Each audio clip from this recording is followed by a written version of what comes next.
Israel, they'll love you.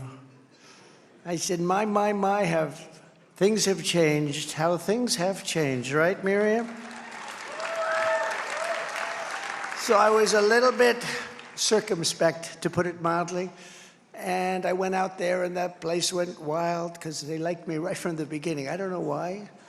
A lot of people have bad taste, I guess. But they liked me right from the beginning.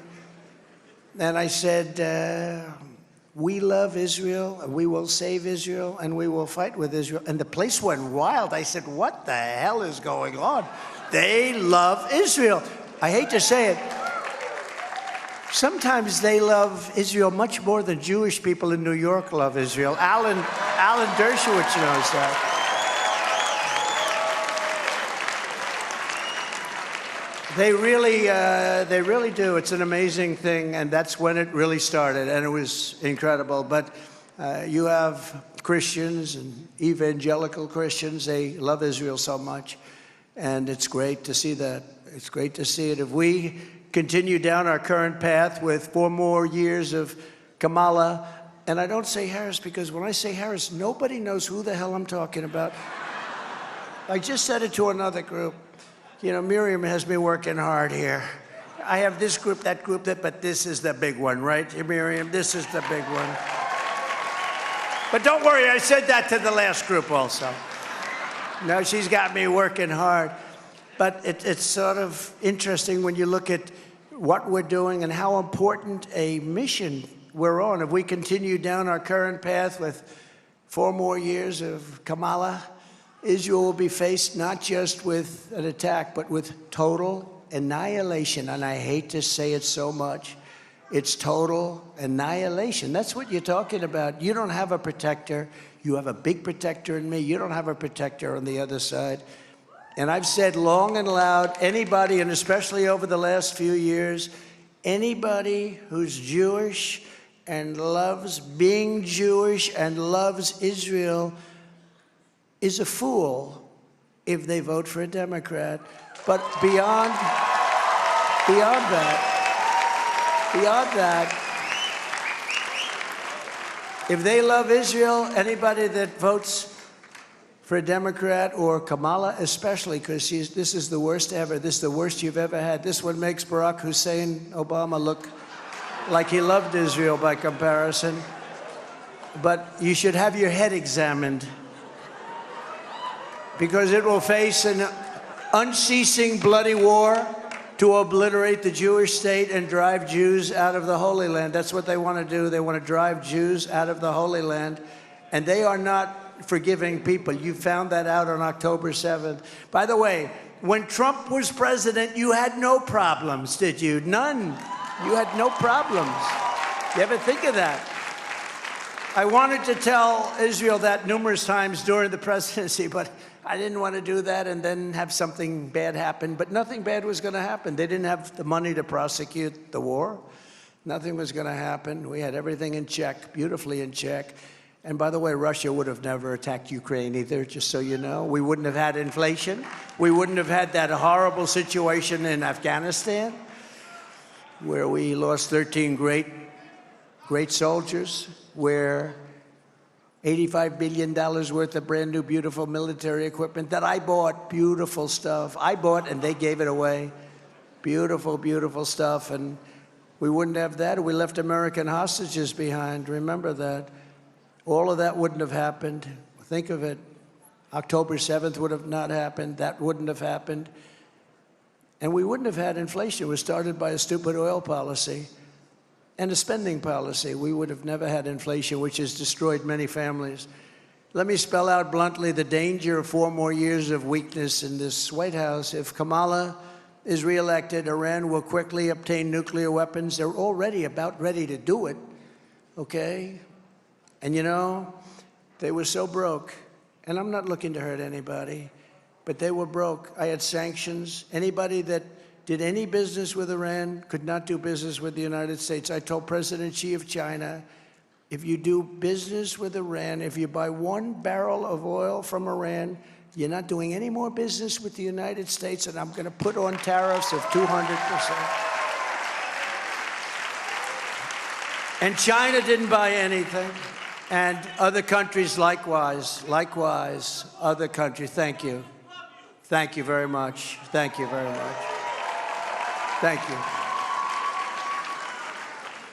And Iran was ready to do something. They were ready to make a deal. They weren't spending the money because they didn't have the money to spend.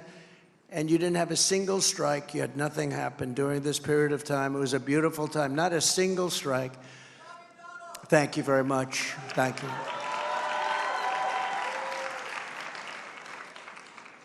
So Iran will, right now, quickly obtain nuclear weapons capable of killing millions and millions of people. Jewish people, non-Jewish people. There's no discrimination with nuclear weapons, you know that. And the power is unbelievable. And I know because I renovated, fixed, and bought brand new nuclear weapons. We have the greatest nuclear stockpile now, but I hated to do it because the devastation is nothing. This will be Third World War if it happens, and we're relying on stupid people.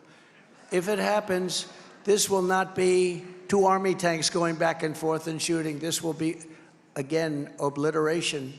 This could be world obliteration. And we have to get back to common sense, and we have to get back to good leaders that are respected by the other side. Our leaders are not respected by Russia. They're not respected by China. They're not respected by Kim Jong-un of North Korea. They're not respected, frankly, by anybody. From behind this nuclear shield, the regime will be free to unleash its militant terror brigades to turn the Jewish homeland into hell on earth. They've already started with October 7th. Rockets will rain down from above until the Iron Dome has been exhausted. You know, the Iron Dome's great, but when you send too many, there's not a thing it can do. It's exhausted. It becomes exhausted. They call it that. They want to exhaust, and they send up anything. They send up, they call it garbage into the air. Let them keep sending their missiles up, and eventually they don't have any missiles to protect, and that's when it begins. We can't do that.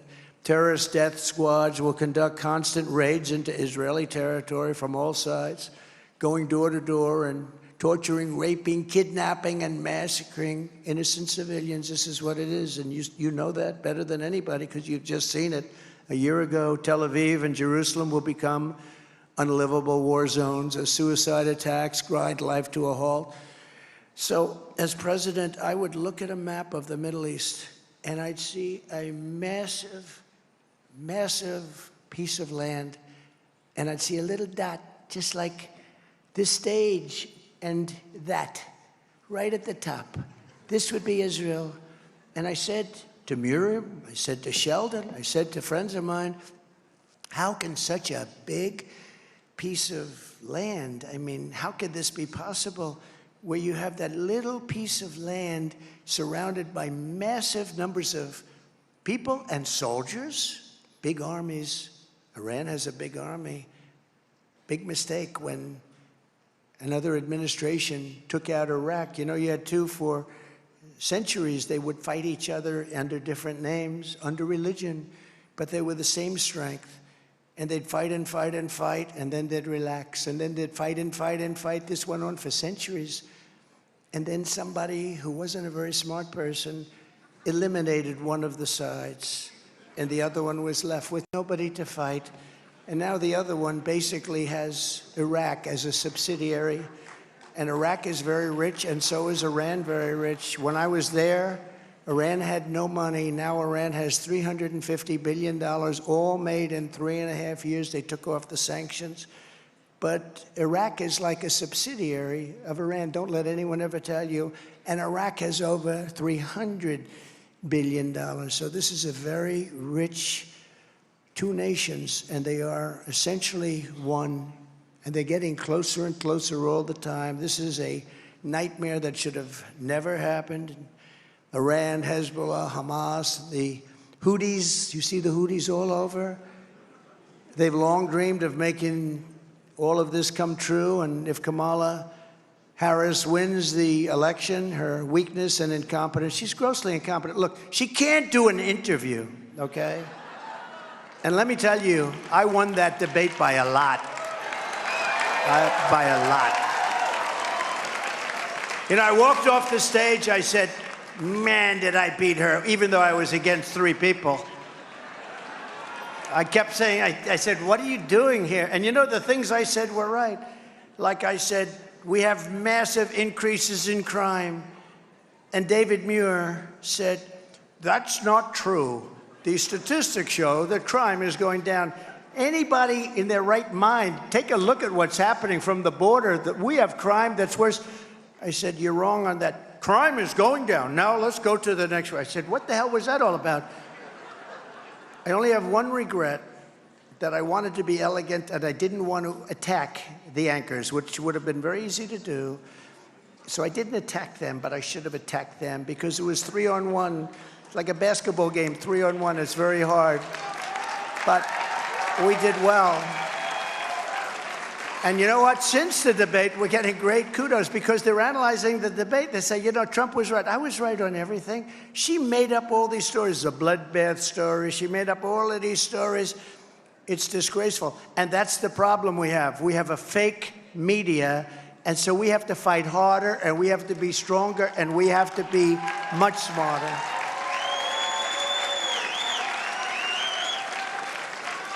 And by the way, Israel and Jewish people are attacked by the media that I can't even believe. The New York Times is controlled by a Jewish family. I don't think there's anybody worse to Israel than the New York Times is. I read articles about Israel that I know are false. The New York Times and plenty of others. So my message today is very simple. If you want Israel to survive, you need Donald J. Trump as the 47th president of the United States. It's a very simple message. Very, very simple. Right?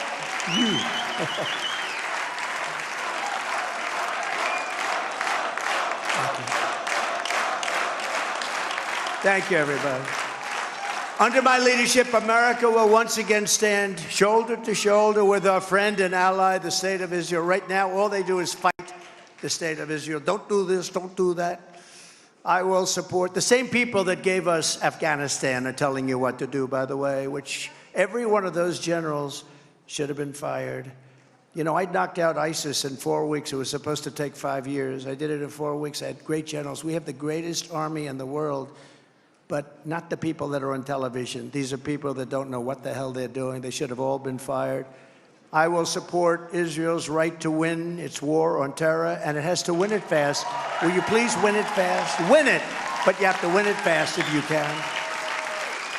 And I would always, thank you very much. I will always defend Israel's fundamental right to exist as a Jewish nation in the Jewish homeland. That's what it's about, isn't it? But remember this, you're under attack like never before. There's never been a time like this that people can remember.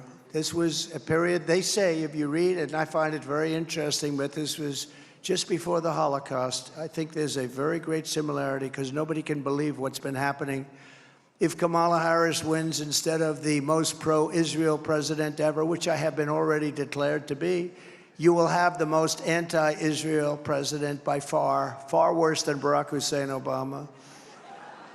Over the past 12 months, Kamala Harris has repeatedly demanded an immediate ceasefire to save Hamas. She wants to save Hamas. Meanwhile, she and Biden deployed U.S. military to build a $230 million pier to resupply Hamas. The pier didn't work out too well. Every time there was a little rough weather, the thing got ripped apart.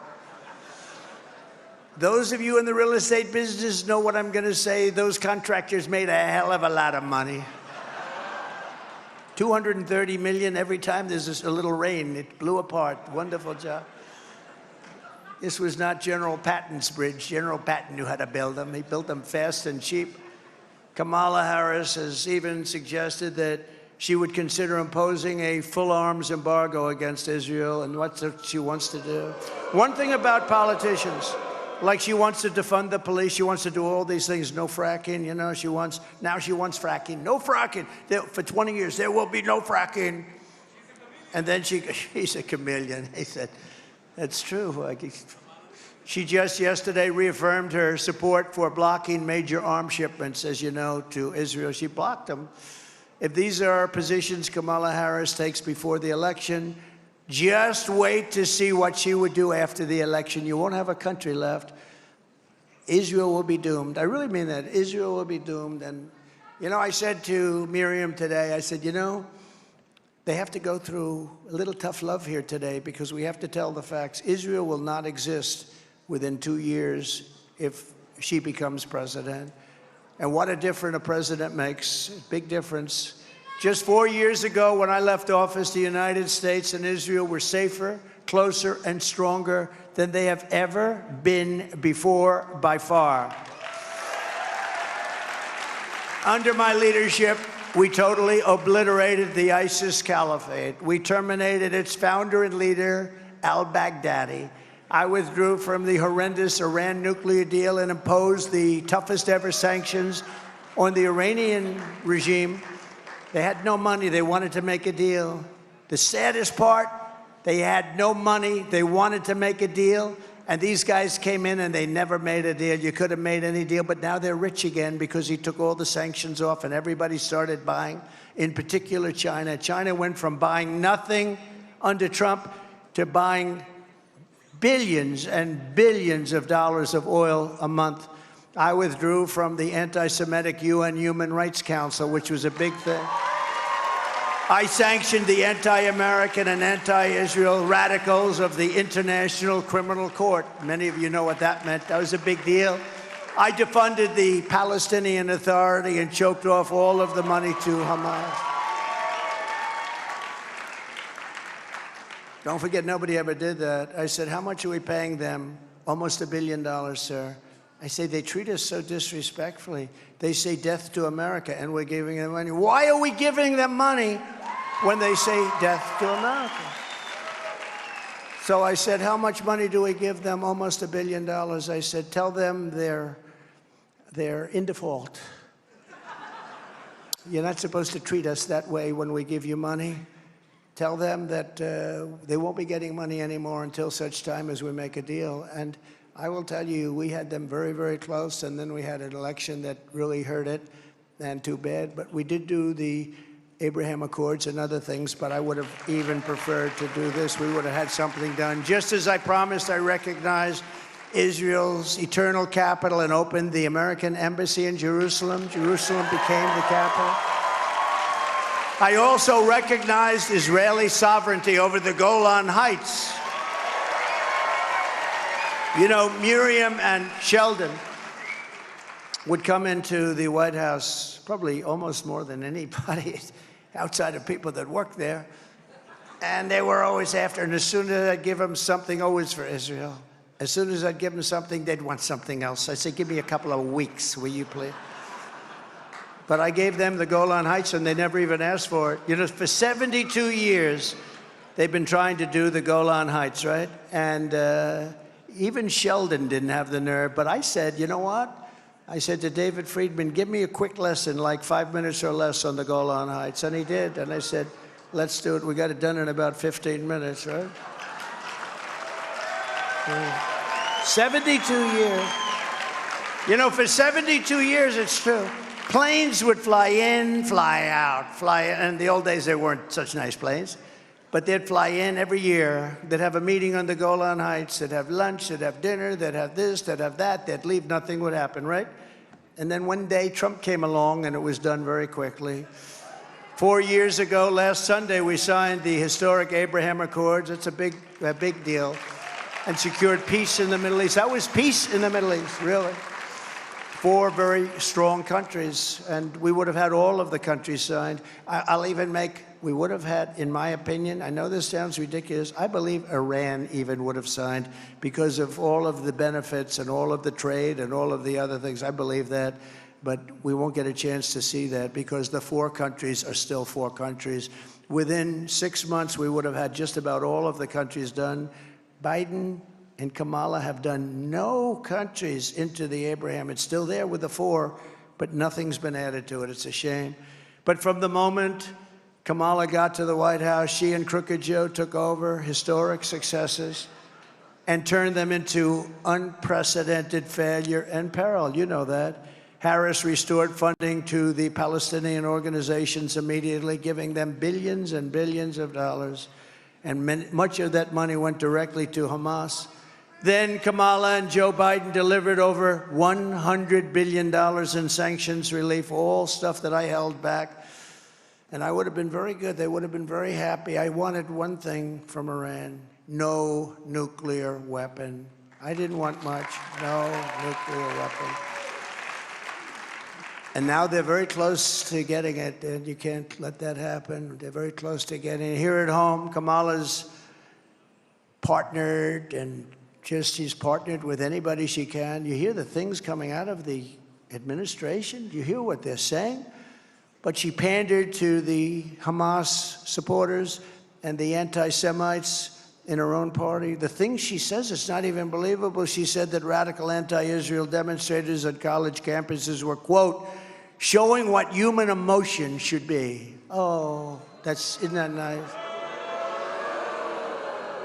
I'm telling you, Israel has no chance. Jewish people that love Israel have no chance.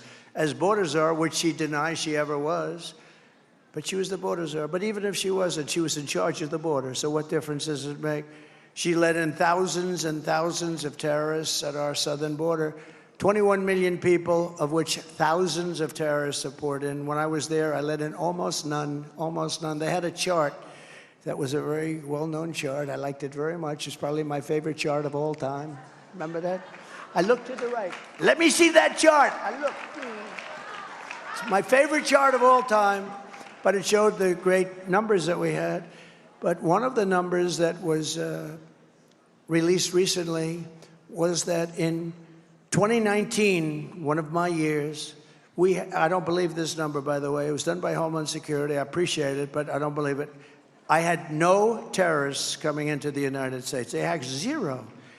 Now we have thousands. So I don't believe the zero, but the number was very low. 10, 12, 5.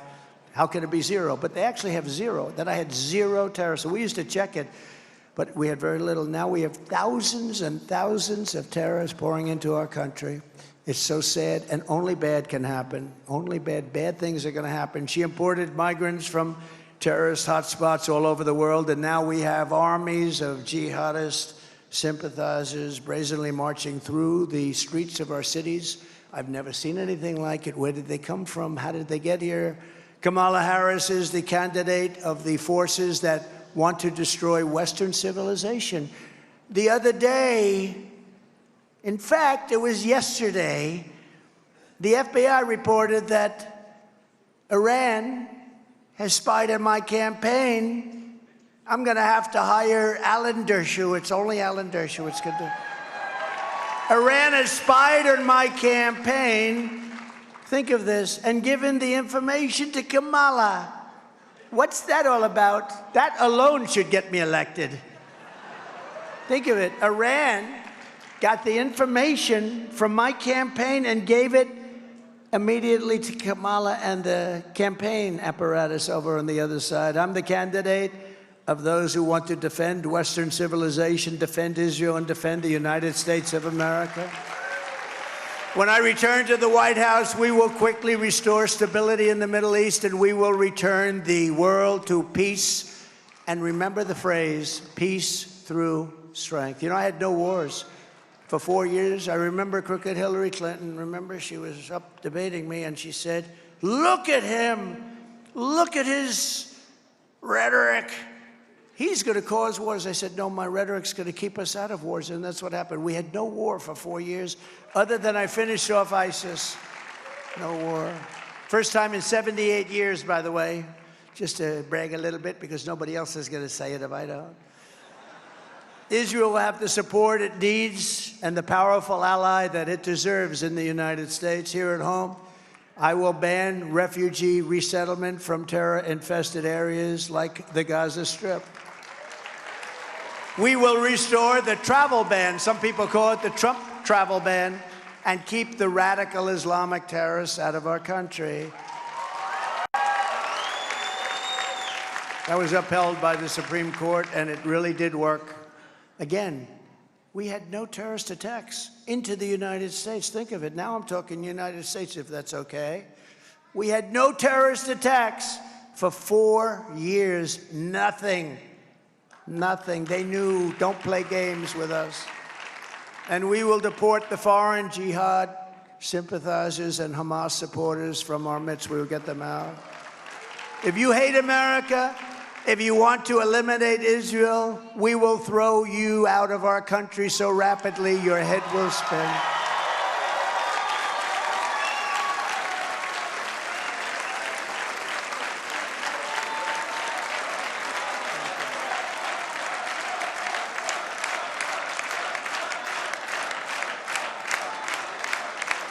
We're going to get them back.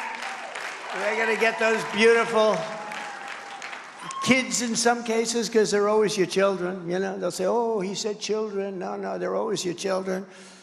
And some older people also, by the way, but we're going to get them back. We got to get them back. We can't let this happen again.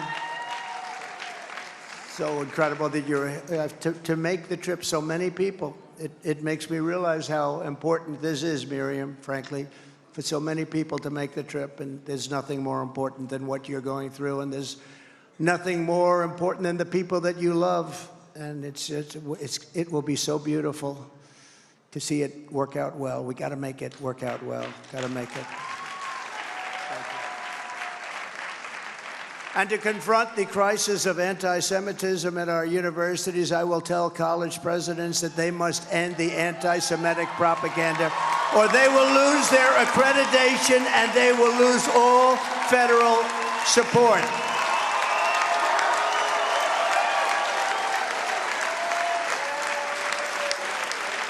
Thank you. Thank you very much. Thank you.